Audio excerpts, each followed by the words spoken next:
Hey, everybody, coming at you for a quick announcement. We wanted to share some good news that hopefully you've seen already around, but we have a Dune TV show coming out. Well, not us, but there is a Dune TV show coming out. The royal we. Yes, Dune Prophecy is getting closer. The release date is set for sometime in November, and we are encroaching upon that date. So we are excited to announce that we are going to be extending our coverage to that TV show. Yep. We're not going to be doing it like our regular podcast where we're going minute by minute because we want to maintain some degree of sanity throughout all of this. But we will be doing an episode of the Dune Minute podcast or special episodes of the Dune Minute podcast in conjunction with the episodes coming out each week. Yep. We don't quite know yet what day we're going to be releasing those podcasts, but we will be blasting our socials and everything with more information as they're coming out. So keep an eye on your feeds because coming up, you might be getting 2 episodes on one day a week. That's right.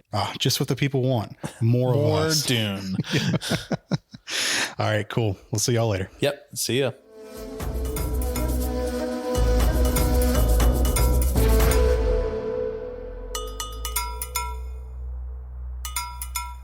Hello and welcome back to the Dune Minute Podcast, your place to dive deep minute by minute into the cinematic adaptation of Frank Herbert's world of Dune. I am one of your hosts, Zach. And I'm John.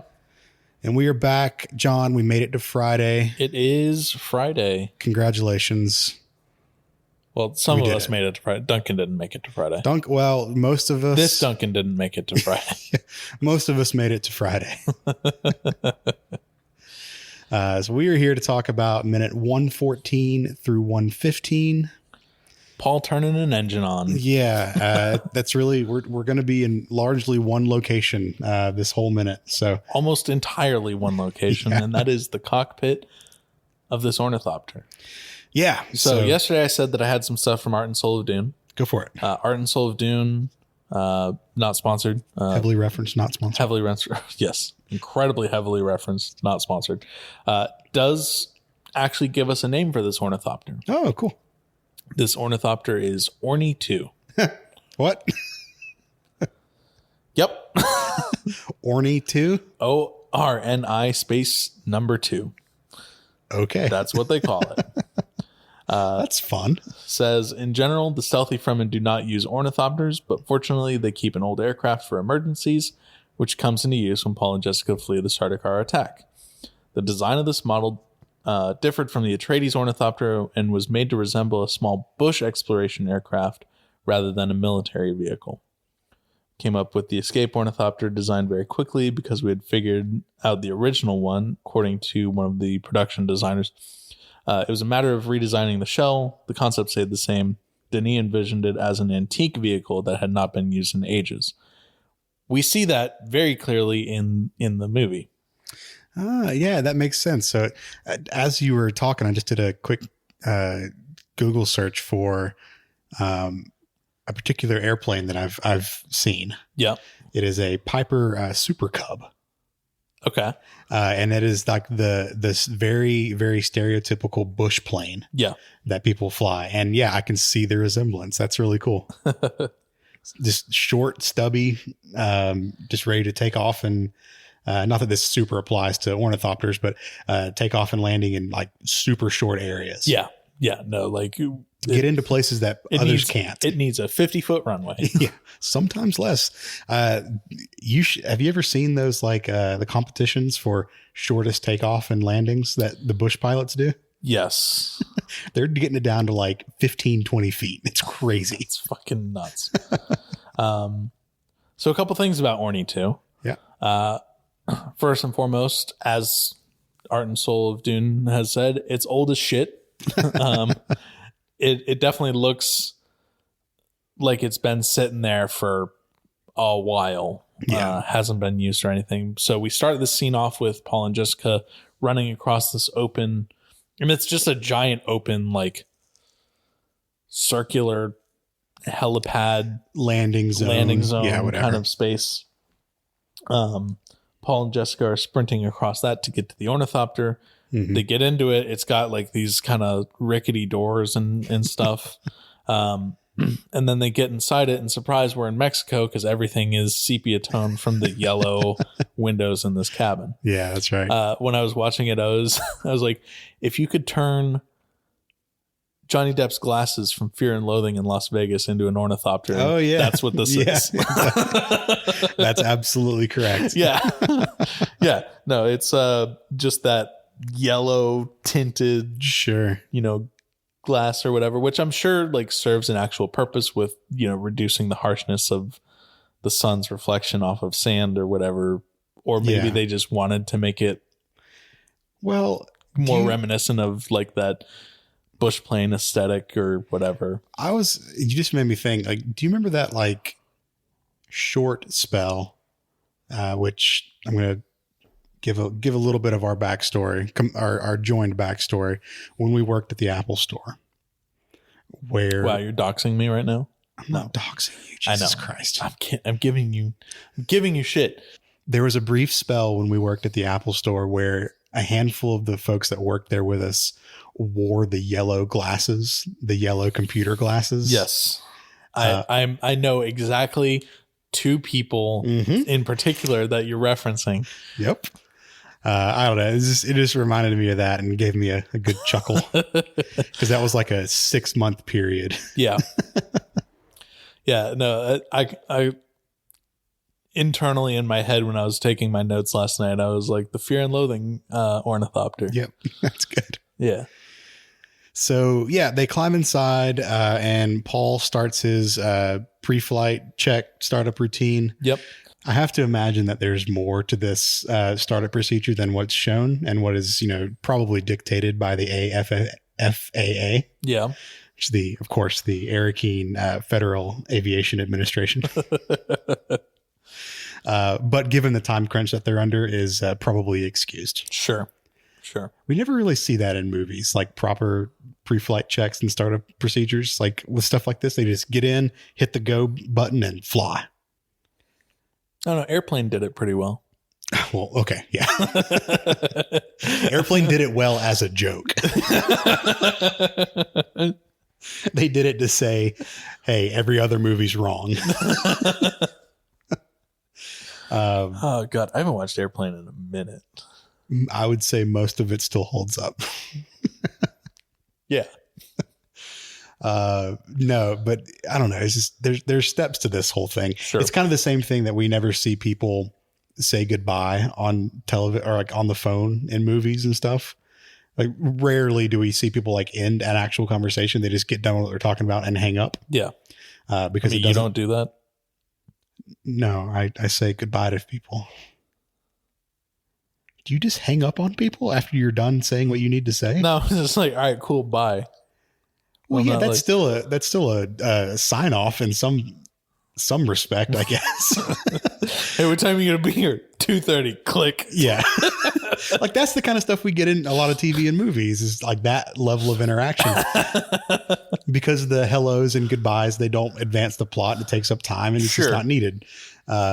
So that's the kind of thing that we mostly see with like aircraft startup. They just hop in, push the button, turn the key, whatever it is, and then just go. When in reality, it's a whole process that you have to go through. Yeah, but also to your point, it's not exactly compelling TV.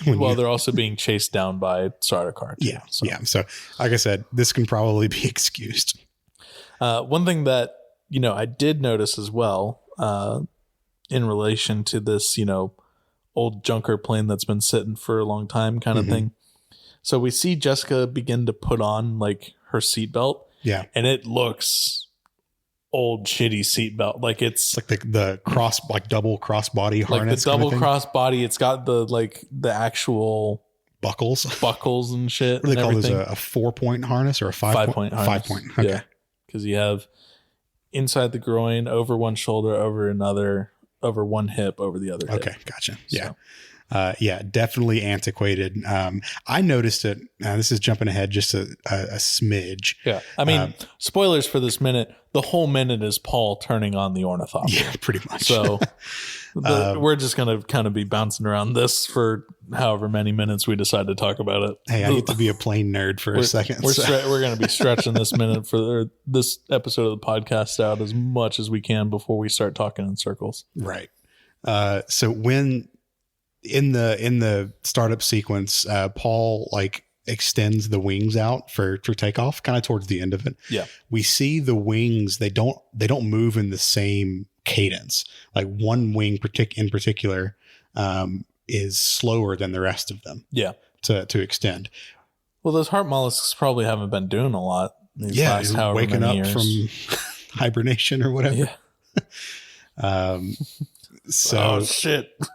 That does put a different spin on it when you consider, like, if you were to like believe that is canon in this movie. It's not, because this ornithopter's like sputtering fucking smoke and shit out of it. And like at one point when Paul's like going to hit the ignition, like you hear it do the rah, rah, rah, rah, yeah. Which that's not how it would work with heart mollusks, because it would just be a zap. Bzz. Well, they do have jet engines in conjunction with the mollusks. Okay. So that could be the part, like the turbine spinning up for those. Maybe. But that puts a whole spin on this that I didn't consider.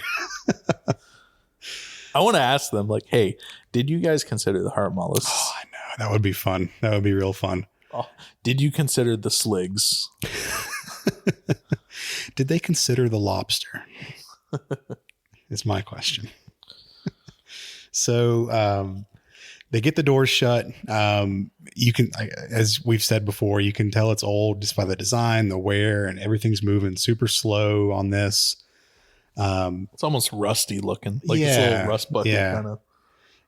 In the books, I don't have this in my book notes section, so I'm cool with saying this right now, but Paul and Jessica note how much dust is on everything when they get to this ornithopter. So they say like, okay, this thing's been sitting for a long fucking time here. Gotta go out and fucking prime the Yeah. little red dot. Flush the carburetor out on this bitch. So Paul's doing his thing with getting the ornithopter to start up. What is Jessica doing this whole time? She's still panicking. Quietly. She's in a very like not over the top method or mode of panic at this moment, but her eyes are glued to the stairs that they just came up to. Well, yeah. She's just keeping an eye out for any kind of stuff. In fairness, Paul's busy with all the pre-flight shit, trying to get this thing actually going. Yeah. Someone's got to watch out for the starter car. So I feel like, not to our own fault, but we do kind of harp on Jessica for panicking a lot. Well, she's always justified in it. It's just that, and I'm not saying she shouldn't be panicking. I'm just saying that she panics a lot. That is a lot of Jessica's scenes. A lot of her part one scenes. Yeah, absolutely. And once she drinks some Kool-Aid, it's a different story. So once she gets Baja blasted the fuck out. So the engines finally kick in and the wings start to flap and they lift off from this like landing zone area that we see them in. Yep. Fun fact. This landing zone is one of the areas in Microsoft Flight Simulator that you do quick takeoffs and landings from. So they built this scene out inside that game. And when you're doing the ornithopter missions, you can land and take off from this area. So it's pretty fun.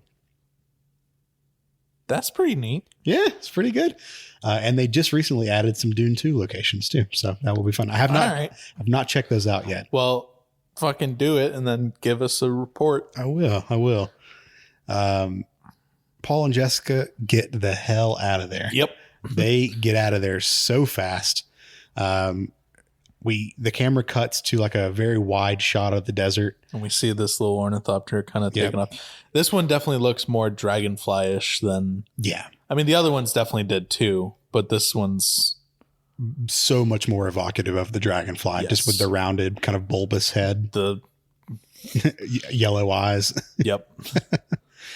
So as the camera is panning, following them as they make their way out into the desert, it pans behind what is a Sardaukar, looks like a Sardaukar soldier, watching them take off from the testing station, and that is exactly where our minute ends.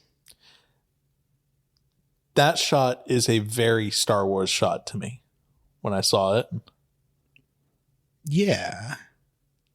Not that it's a bad thing, but the way that it's framed and everything just evoked a lot of like early Star Wars cinematography to me. Yeah, no, I agree with that. I'm trying to think of like, there's a number of like almost exact scenes that we see like that. Like someone watching another ship take off and fly off. And I guess all we would have needed was a left to right wipe transition to make this complete.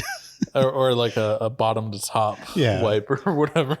No, I just thought it was cool. We can do a full from the center out circle wipe. Yep. Get a little John Williams like sizzler or whatever. Sure. Why not? All right, cool. Well, yeah, that's where the minute ends. Any other minute notes? No. Yeah. Like I said, this is a minute of Paul turning on an ornithopter and waking up some sleepy heart mollusks. Yep. Cool. Well, I'll dive I got a job to do. Yeah. Well, this one they pulled him out of retirement for one last job. I'm too old for this shit. One of the heart mollusks is just sitting there fucking smoking menthols. Hell yeah. I thought I was out. They pull me back in. All right, cool. Here are some notes from the book, and these are going to be pretty vague, just because again, this is not something that this whole week's worth of episodes was 3 paragraphs. Well, I mean, we get this. We definitely do get this scene in the books.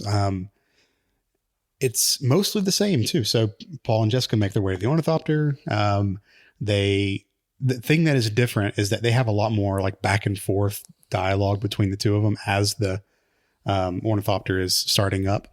And they're just discussing like where to go, when, how do we get to the storm? Where is the storm? All that kind of stuff. So they're talking about logistics, really. One thing that I wanted to note, and this goes back to something I think we talked about on Monday this week, where I said, what did we say?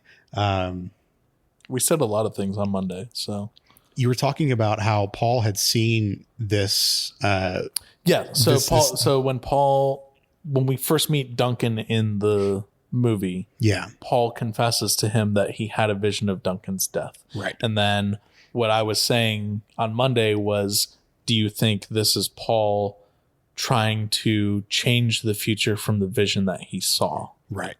So, and on Monday I said no, but and here's the reason why. Okay. Man, you're really making the people wait for this one. So Paul's prescience visions, they're failing him at this moment. And this is a lot of the last bit of this chapter. It talks about this. He's confused as fuck right now. Yeah. Because he has been relying so much on his prescience since the tent scene, where it really just like flooded over him. When he was just fucking mathing out. Yeah. Everything. He was like, his mom was too fucking stupid to understand. He was knee deep looking dumb bitch. Looking into the future. And really since then he has been relying on that for him to know what to do next. Okay. So here we encounter one of the first like visible flaws in Paul's prescience. It's not perfect. We've talked about this before. Like things can change. He's not a perfect person. No, I know that's a song reference. I'm not going to, you're not going to indulge. I'm not going to indulge you. Fuck you. Fuck you. You son of a bitch. Mainly because I set you up so well. Mainly because I don't remember the lyrics after that. I know it's the Hoobastank. Yes. Okay. Yeah. Okay. Yeah. I was gonna say our friend Sam would be so upset with you. It's Hoobastank. The reason. Yes. Okay. I just don't remember the lyrics. I'm sorry. God damn it. So Paul he describes what's been going on since the attack by the Sardaukar in the bunker, the testing station, up until this point where he is taking off as kind of a dead spot. Yeah. In his prescience. He can't see what is about to happen. He knows that there are ways through it. Some of the ways he dies, some of the ways he doesn't die. What he literally describes it as, he says he views himself as going over the hill into a valley where he's lost sight of himself. Yeah. And he knows that there are paths out of that valley, some of which Paul Atreides lives, some of which Paul Atreides dies. So he's become over reliant on his own prescience and no longer can rely on his own instincts at this point, effectively. Yep. And when he's thinking about this, he recites a Bene Gesserit like kind of axiom. I don't have it written down here, so I may butcher it just a little bit. But it goes something like, when you rely on your eyes, your other senses worsen or weaken, maybe it says. Yeah. And he makes a mental note. He's like, do not fall into this trap again. He's relied too much on his prescience, and his objectivity, maybe is a good way of describing it, has failed. His instincts are failing him. Yeah. So everything that he's learned growing up from Gurney and from Duncan and from Thufir, all of that other training has just kind of been cast to the wayside. Yeah. Yeah. Except for the ability to, pilot this ornithopter, which, I mean, in fairness, the control, just like we talked about with Duncan taking the Harkonnen ornithopter, it's probably not exactly the same, but close enough. Yeah. Yeah. Ornithopter seemed like a technology that was probably quote unquote perfected thousands of years ago, or however long they've been around. So the design's probably not changed. Yeah. But this kind of trap that Paul has found himself in becomes kind of a really big theme for him as the story of Paul Atreides continues. He becomes very wary of using his prescient abilities too much. Yeah. And only using them at certain times. And we see a bunch of consequences of him using it too much. And this is just kind of the beginning of that part of the story. So we don't get that in the movies, at least right now. I was going to say we get a good bit of it in part two. Yeah, but we don't. That's also drinking the water of life and truly becoming Kwisatz Haderach at that point, which we're a while from that. So let's get through this sandstorm first. Yeah, exactly. They have 5,000 meters they need to climb. Whew. Shit. All right, cool. Well, what would you say you rate this week, man? Whew. I mean,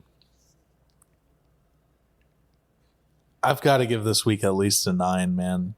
Duncan, Idaho, tearing it up. What a way to go out for now. Yeah. I mean, one of the best characters in this whole movie. Yeah.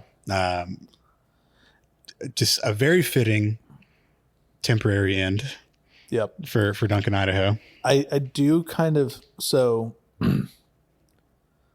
something from Art and Soul, unrelated to this week's scene, but there was an entirely different opening to the movie that was filmed. Oh, yeah? That was very Duncan, Idaho heavy. And I kind of wish that we had elements of that as well. Just because I fucking love Duncan, Idaho, and I love Jason Momoa. So like to have had more of him in the movie would have been cool. Okay. But what a way to send him out. Yeah. I'm going to be in the neighborhood with you. I'm going to go up to 8 on this one. Great week. I mean, love a good fight scene. Love a good fight scene with Duncan, Idaho. The choreography is just awesome, as it has been this entire movie. It sticks pretty faithfully to the books, the bits that we see.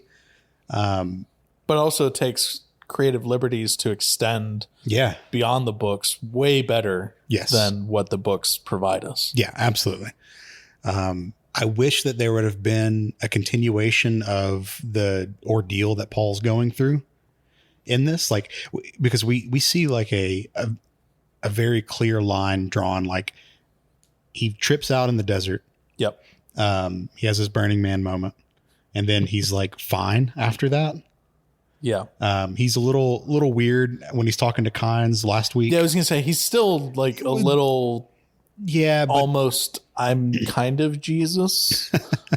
We get it a little bit last week, but like in this set of minutes, like there could have been an important like aftermath that we saw portrayed. The stuff that I just talked about, like with the prescience being blind at this moment. Sure, but I also think seeing Duncan sacrifice himself kind of sucks Paul out of that. Like, could have been, yeah, ethereal plane. Yeah. Yeah. For a moment, and like really just fucking grounds him back in reality. Yeah, could be. It's also not the story that they meant to tell right now. Sure. They were telling the ending of Duncan in this week pretty much. So the focus was on that. So I understand, but also we got to see that one Fremen do the sick ass kickflip off the wall. Yeah, that was pretty really cool. Fucking cool too. So yeah, overall great. We had the fucking WWE SummerSlam choke slam of death. We had the kickflip off the wall. We had the fucking bug again.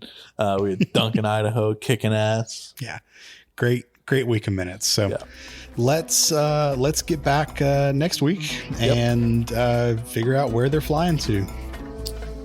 Yeah, all Kynes told them was head south. So we got to figure that out. Cool. As always, you can find us online. We are on Instagram at The Dune Minute. You can find us on Twitter at Dune Minute, or email duneminute@gmail.com. Don't forget to also rate, comment, and share the show with your friends. If you're on Apple Podcasts, just drop a rating and some comments. It'll help us kind of expand our audience a little bit. Mm-hmm. We'll be back on Monday with another week of The Dune Minute. See you later. See you then.